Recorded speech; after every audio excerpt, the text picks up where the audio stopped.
నాంపల్లిలోని ఇటీవల furniture shop లో అగ్ని ప్రమాద ఘటన అత్యంత దురదృష్టకరమని హైదరాబాద్ నగర సిపి సజ్జనార్ అన్నారు.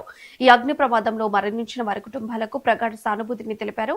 ప్రమాద సమయంలో ప్రాణభయాన్ని సైతం తృణప్రాయంగా ఎంచి సహాయక చర్యలో పాల్గొన్న దినేష్, మహమ్మద్ జకీర్, కలీం, రహీం, అమర్లు చూపిన సాహసం అద్వితీయమని సిపి సజ్జనార్ తెలిపారు.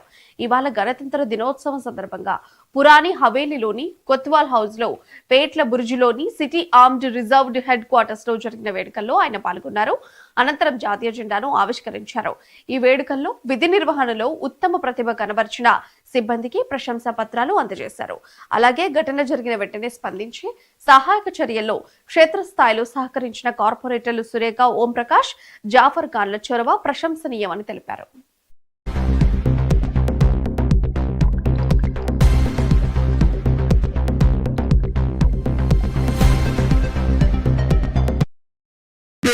నాంపల్లిలో జరిగిన ఫర్నిచర్ షాప్ లో జరిగిన అగ్ని ప్రమాదంలో మరణించిన వారి కుటుంబాలకి నా తరఫు నుంచి, హైదరాబాద్ సిటీ పోలీస్ తరఫు నుంచి ప్రగాఢ సంతాపాలని వ్యక్తం చేస్తున్నాను. ఈ ఘటన అత్యంత దురదృష్టకరం.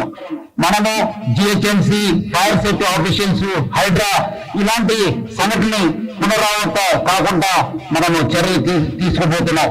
అట్లానే ఈ యొక్క ప్రమాదం జరిగినప్పుడు, ఏ సంఘటన జరిగినప్పుడు ప్రజల సహకారం ఎంతో మనకు దొరుకుతుంది. అట్లానే ఈ సంఘటన జరిగినప్పుడు అక్కడ ఉన్న ప్రజలు బాగా సహకరించారు. ముఖ్యంగా అక్కడ ఉన్న దినేష్, మహమ్మద్ జాకీర్, కలీం, రహీం, అమర్, అట్లానే local corporator Surekha, Om Prakash, Jafar Khan, corporator Mallepally అట్లా బాగా చేశారు. ముందు వచ్చి వాళ్ళు ప్రాణం కూడా లెక్క చేయకుండా మనతోని, మా ఒక యంత్రాంగంతో చేయగలిపి ప్రజలను రెస్క్యూ చేయడానికి చాలా కృషి చేశారు. వాళ్ళందరికీ తెలంగాణ ప్రభుత్వ యంత్రాంగ తరఫు నుంచి, హైదరాబాద్ సిటీ పోలీస్ తరఫు నుంచి కూడా పేరుగా వాళ్ళకి అభినందిస్తున్నారు. కాంగ్రెస్ గుండాలు దాడికి ప్రయత్నించారు.